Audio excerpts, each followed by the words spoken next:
What's up, Wando? I'm Charlotte Marshall. And I'm Salome Stork, and welcome to this week's episode of Tribe Talk. This week, we discuss the National Walkout, the Poetry Slam, SIPA Awards, and the dangers of social media.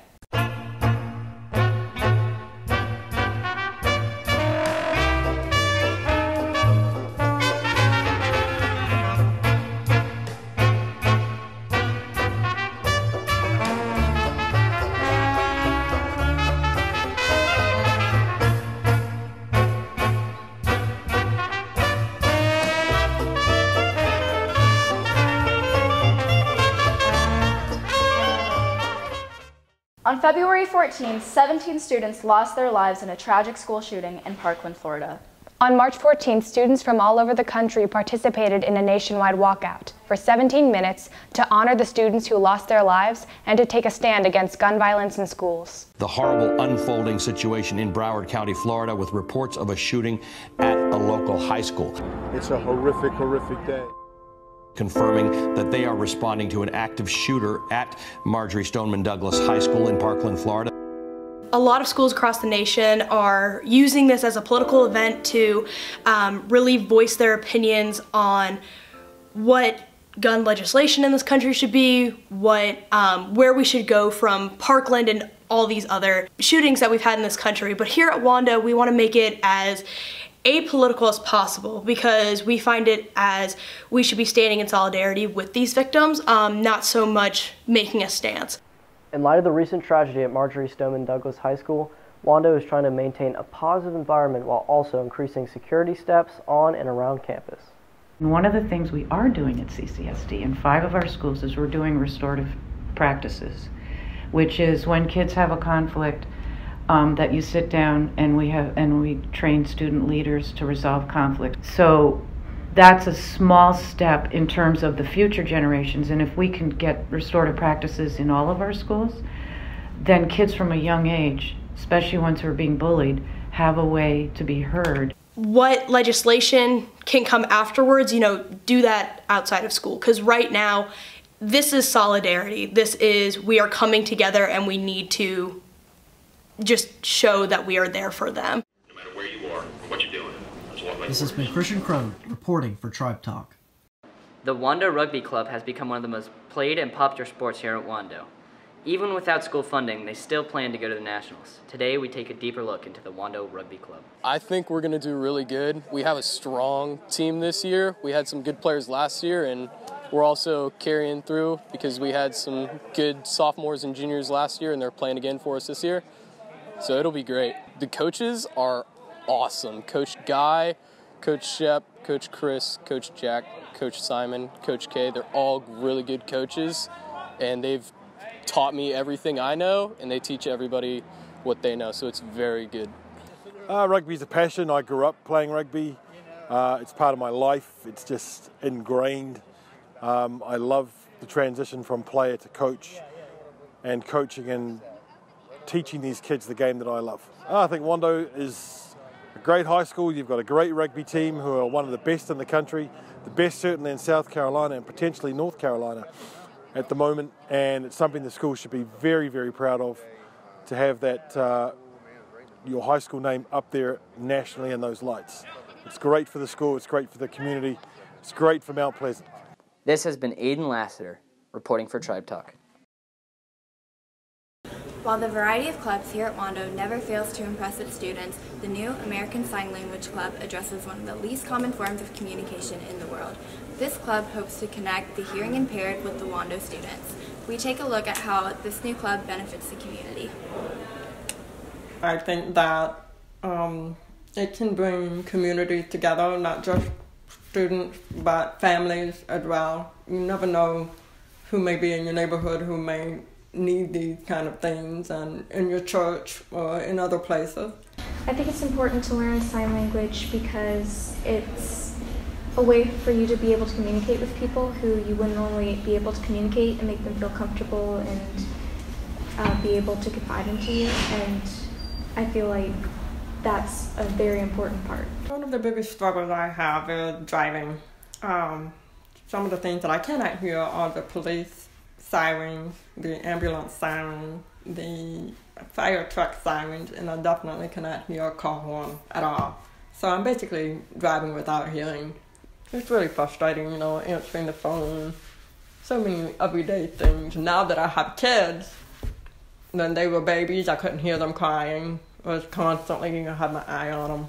The purpose of the club is for people who are interested to learn sign language and to learn about the deaf culture and community, so we can be more open and understanding about it. It would really grab an interest in students. It is very educational. There's no limit to how much sign language you can learn, and I think that it's something that's worthwhile putting in the schools. We just finished our lesson on the alphabet, so now we know the alphabet so we can spell to people.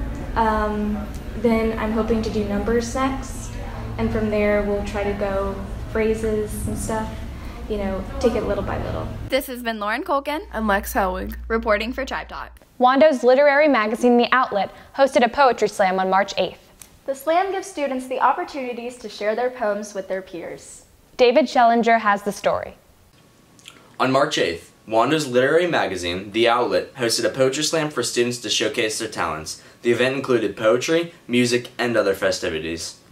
The way I got involved into the poetry slam was I am a part of The Outlet, which is Wando's literary magazine, and the staff, we put on all the poetry slams that go on at Wando. The first poetry slam of the year was the fall poetry slam, and it had a fall theme. You know, we had, for students who were there, we had fall leaves everywhere, and this past poetry slam was a spring theme, so I got the opportunity to teach all my classmates how to make these tissue paper flowers, and we had a lot of fun experimenting with all kinds of different colors and making vines, and I'm very crafty in that sense, so that was a lot of fun for me.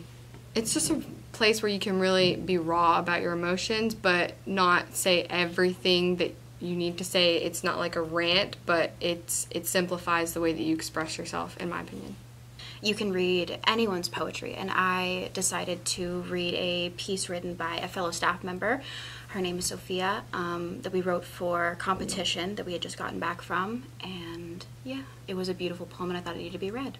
Poetry Slam helps me as a poet in particular just get more comfortable with verbalizing the words that I put on the paper, gets me more comfortable with other poets around me. It just kind of brings all of us together, and it brings a well-roundedness to poetry in general. I would encourage people to come to this poetry slam because I didn't perform only because I couldn't be there, but I have performed in other poetry slams, and I can tell you that it really helps you be proud of what you write and really helps you own the way that you feel about your writing and just the art that you make. This has been David Schellinger reporting for Tribe Talk. After the recent tragedy at Stoneman Douglas High School, Wando teachers and administrators have been reinforcing why it is so important to wear IDs on campus. Let's take a further look into why it is so critical. We believe that everyone coming on Wando's campus, whether it be a student or an adult, should wear their ID to make sure that we know they're supposed to be there. Whether it's a student in the hallways, we want to make sure that we know that they're Wando students, or an adult coming in, make sure they've checked in with the front office or they have their security badge, just for a security measure. Well, there's several reasons why we ask students to wear IDs. The first one is so that we know that you are a student here on campus. CCSD has a policy, the Charleston County School District, that everybody who comes through the doors of a school should be identified in one form or fashion. So either that would be through a school ID, a Charleston County District identification badge, a Wando faculty or staff badge, or a visitor badge. And that lets us know that you've been vetted through the process, that you belong here, that you're one of our students or a visitor or faculty or staff. Well, we're always going to ask our students and our visitors to make sure they have their ID on. We're going to make sure that they do put the ID on, and when they don't, you may have noticed some announcements coming on the intercom for the teachers to check every single one of their students, and as they're going around the rows, they're sending those students to get IDs, even if they're temporary, in the ID office. So what we've been doing this year is really trying to make a push. We have set up several temp ID stations, so it's not just one or two places you can get them anymore. We have 3 offices designated upstairs where students can get a temp ID if they didn't bring their ID that day. We have 2 locations downstairs in the main building where they can go, and then we have 1 location up in the CAS where they can go. So we've tried to make it easy for them if they forget their ID to be able to get one quickly, so they're not out of class for a long period of time, to be able to get that. ID should be worn anytime a student is on campus, whether it be at 8 o'clock in the morning before school starts or after school. They should also have their ID on unless they're participating in a fine arts play or an athletic event, something like that. They should always have their IDs on. But we really hope that students, being as conscientious as they are, especially with today's society and things that they know that are going on, that they would comply, not because they have to, but because they want to, because they see the safety issues involved with it as well. This has been Maggie Edwards reporting for Tribe Talk.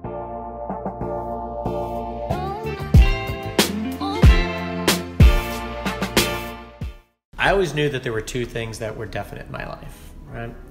The first was that I'm a little weird. I've been a little weird for a long time. The second is that I've always had a life that's been dedicated to service. And I knew this was going to happen. At birth, I was born as a military brat.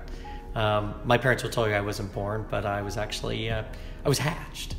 Why? I don't know. Because they're weird too. I got a little less weird as I was growing up, and I ended up graduating high school. I even met a girl, right? So I could have been that weird, or maybe she was that weird. But even when I was in high school, my life was really, really dedicated to service. I spent a lot of time volunteering, with these old guys from the VFW and the American Legion, grilling chicken on Sunday and those kind of things. And my other friends were like, "What are you doing, man?" And I'm like, "Sorry, gotta help these old dudes today." So because I was poor and I wanted to give back, I joined the Marine Corps. Sounded right, sounded like the right thing to do. But again, I was weird. So they were like, "Hey, what do you want to do?" I'm like, "Be a weatherman." They're like, no weatherman positions. You're gonna fly attack helicopters. And I was like, okay, yeah, I'll do it. So I spent a lot of my time in the Marine Corps training in attack helicopters, doing all that cool, fun stuff, shooting guns, blowing stuff up, explosions. And then this crazy event happened called 9/11. I was ready, right, to serve my country and do all those cool things. But I didn't know that 9/11 was going to happen. And at the time, that girl that I had dated in high school, that was my girlfriend. I don't know if she wanted to be, but she was. She was working on the 21st floor of the Empire State Building. So it was incredibly emotional. It was super tied. So yeah, 9/11 sort of changed the direction of my service. Of course, I immediately went to Iraq and Afghanistan, and served my country, did that. But there was more. There was more that I wanted. There was more that I needed. And maybe it's because I think that you have to have service to others. As soon as I was preparing to leave the Marine Corps after all my deployments, I got an opportunity to go work on Capitol Hill. And it made sense, right? I served in a military capacity. What's the best way to serve others? Capitol Hill, right? Help write legislation, help shape those laws that are going to make other people's lives better. So I did. There I was, hanging out on Capitol Hill, like, hey, Congressman, hey, Senator, hey, President dude, what's going on? And of course, it was miserable. It was absolutely miserable. Everybody on Capitol Hill is so worried, at least from my perspective, about partisan politics, that I realized that it didn't matter what kind of legislation you were writing, what kind of help that you wanted to provide people, what kind of service you were going to provide. For them, it was more important to just be opposed to the opposite party. So I said, how else can I serve people in a better capacity? And I went home that night. I turned, I looked at my wife. I said goodbye to my 6-figure salary, and I said, I want to be a teacher. And she said, you're crazy. And I said, I'm not crazy, I'm just weird. right? But what better way to give back, right? If you can help young people, right, shape their decision-making process, begin to realize the importance of their own country, what they do, and their history and how it applies to them, then I can really make a change. And that's a real service. So I did. I went to the University of Southern California. I got another master's degree, and poof, here I am, your teacher.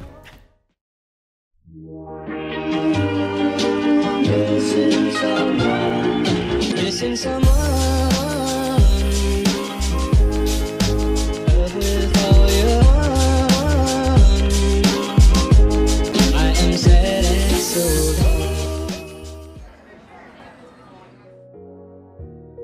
Red Rose Vintage is a mobile and online clothing shop based right out of Charleston.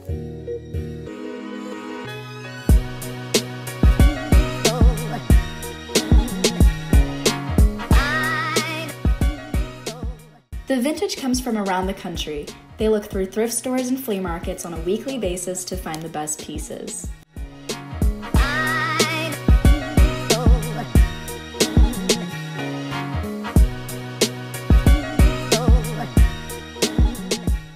Red Rose Vintage takes back what's considered old and outdated to make it new and support self-expression.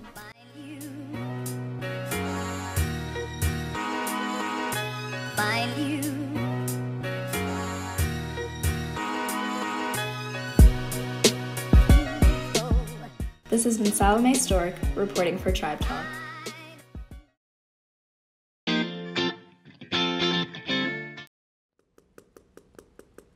This is Todd. Just like you, he's tired of taking boring classes, tired of uncomfortable seating, tired of his annoying classmates, tired of feeling his sanity slip away from daily exposure to mundane curriculum. Well, Todd's in luck. Tribe Talk is accepting applications right now. You can pick them up from Miss Hughes in room L116 today. Turn yours in by March 26 for the chance to be in the best class ever.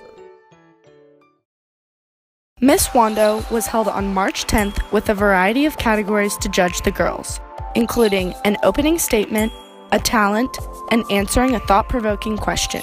2018's freshman winner is Emily Coker. Your sophomore winner is Lily Bear.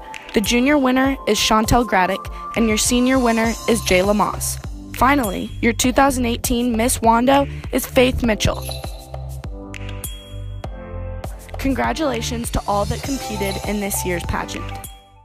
The 21st century has evolved into the age of social media, and the connection between people has been more readily available than ever. However, not many students are aware of how to use their platforms responsibly. Davina Patel reports on the issue. Social media is a great way for people to stay connected to one another and share memories with friends. However, this school year, Wando High School has undergone a Code Red and Code Yellow lockdown due to threats made over social media apps.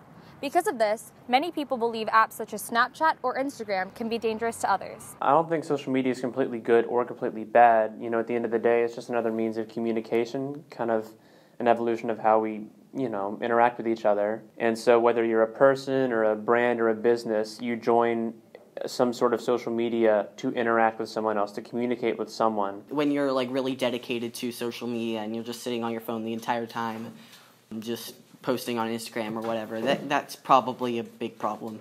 But with communication in general, I think that's a good thing, being able to talk with someone across the world even.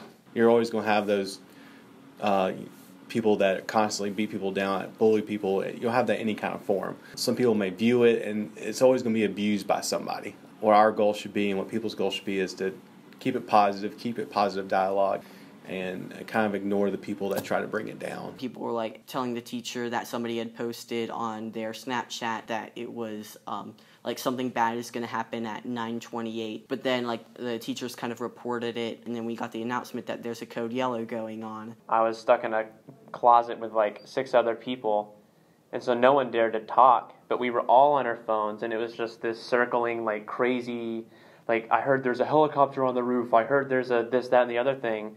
And it was just insane.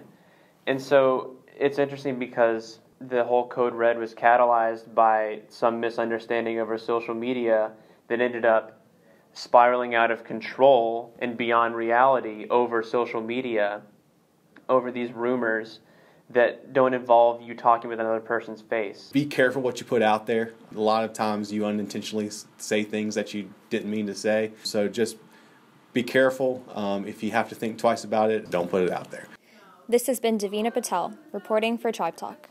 The Southern Interscholastic Press Association Conference was held March 2nd through the 4th.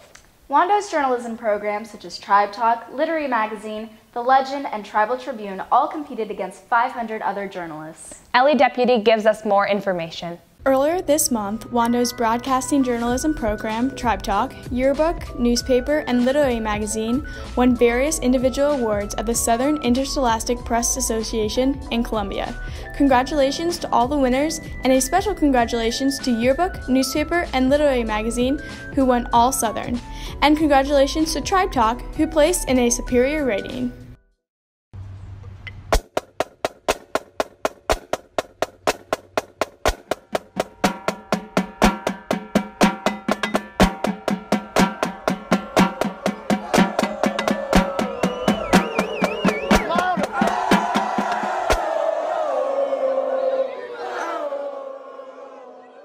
Growing up, a lot of my mom's friends and my own friends myself would tell me that I should get involved with modeling, or would try to like set me up with photographers and stuff like that. And I just thought, why not get involved with Charleston Fashion Week? So my mom is a single mother of 3 kids, which obviously is not the easiest thing to do. She's a nurse, so she works a lot of night shifts and is really doing everything that she can to support her kids in the best way possible. And which can be a struggle, or at least one that we had last year, was just like the cost of Charleston Fashion Week. My mom obviously wanted to support me and wanted to come to some of my shows, but tickets are expensive and we weren't able to afford them. But she was able to enter into a competition and try to get free tickets to at least come to one of my shows, and it ended up working out. My brother, he was my first sibling ever, and when he was born, he had some initial issues that we were worried about, just like getting like rashes and having like a cold all the time. And we found out a few months after he was born that he had Omenn syndrome, which is a super rare immune deficiency. And it's I think 1 in every 1,000,000 babies that are born with it. And he went to Duke Medical Center for about 3 months, I believe, and received medical treatment for that, and he passed away, unfortunately. And after that, there's a lot of medical expenses that come from that, and a lot of family challenges that come from that as well. There's just a lot of support and love in my family that comes from that.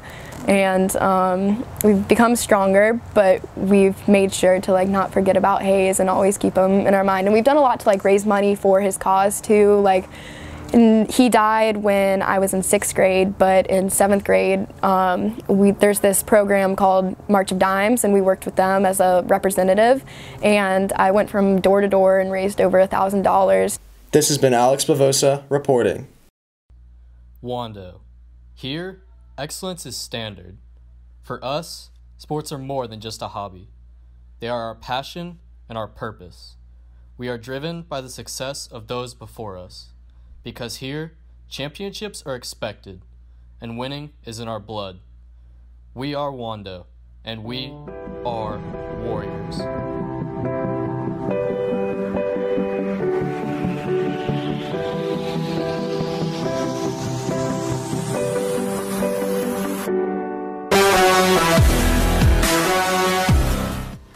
Hey Wando, I'm Ellie Grace Goodwin, and for this edition of Sports Talk, we have a special guest, Maddie Boylston. For this episode, we will be focusing on March Madness. Madness is definitely a good way to describe the month of March for any NCAA follower. Fans from all over the country are filling out their bracket in hopes of getting their predictions right for the 2018 national champions. We have decided to make our own tournament challenge. Follow us on Sports Talk WHS and join our group. Here are some of Wando's predictions for this year's March Madness bracket. I pick more top seeds. I pick more upsets. I mean, you gotta go with the top dogs. I have UNC winning it all. I have UVA winning it all. The University of Virginia. Virginia, UNC, Villanova, and Kansas. I have UVA. Then we also got UNC. And then we got Michigan State. Everyone's trying to sleep on Michigan State now. But don't sleep on them. And you know, you gotta have Villanova because they're just, you know, they're always there. You know? University of Virginia, University of Michigan, Villanova, and then Kansas. I try and watch every single game because there's always exciting parts in them. You know, I try to watch as much as I can, but the games go on during school, and my teachers take away my phone when I'm watching games. And then I get them updates saying like, oh, 2 minutes to go, tie game. I gotta whip out my phone. I gotta watch the last 2 minutes. You know, it's March Madness, crazy things are happening. Okay, so I calculate March Madness on the regular basis from October to March, obviously. And so I watch every game there is. I don't think I've ever not watched a game. The tournament has taken the spotlight, but there is still a massive recruiting scandal in college basketball. Pete Jonas has a story. With March Madness in full swing, the eyes of the sports world are on college basketball, and with it, the major recruiting scandal that overshadowed much of the regular season. The FBI is investigating over 20 teams for recruiting violations and illegal benefits. The investigation came to light in September and has blown up in recent weeks after an ESPN report that Arizona head coach Sean Miller was allegedly caught on FBI wiretap discussing the arrangement of a $100,000 payment to star forward DeAndre Ayton. Miller has denied all allegations and has kept his job at Arizona, at least for now. Here's why this is a big deal. Over 20 teams are being investigated, and they aren't just any teams. We're talking Duke, North Carolina, Louisville, Michigan State, Kansas, and Kentucky. Those 6 teams have accounted for 7 NCAA tournament championships and 25 conference championships in the past 10 years. Michigan State's Miles Bridges, Duke's Wendell Carter, and Kentucky's Kevin Knox are some of the standout players who are implicated by the investigation. Those in and around the sport of basketball have responded in different ways, but the overwhelming response was one that was far from surprise. Many are arguing that because there's so much revenue being brought in for universities, conferences, and the NCAA itself by star student athletes, that the players are more than deserving of pay. Others are sticking to the concept of amateurism, arguing that a college education and scholarship are more than enough compensation. Where this investigation leads is still unclear, but what we know now is that corruption is running rampant in college basketball. There's money circulating throughout the sport, and many believe that athletes will continue to be paid whether the NCAA makes it legal or not. What is clear is that change needs to come from the NCAA. However, what form of action they may take is still unknown. The scandal will continue to unfold in the coming months. For now, this has been Pete Jonas, reporting for Sports Talk. Thanks for watching, Wando, and stay tuned for the latest updates on the March Madness bracket. And follow us on Instagram at Sports Talk WHS. This has been Ellie Grace Goodwin and Maddie Boylston, reporting for Sports Talk.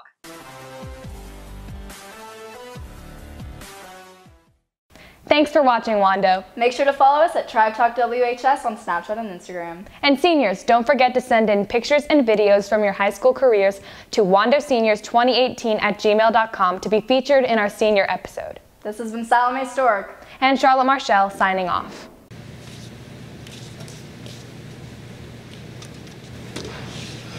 Thank you.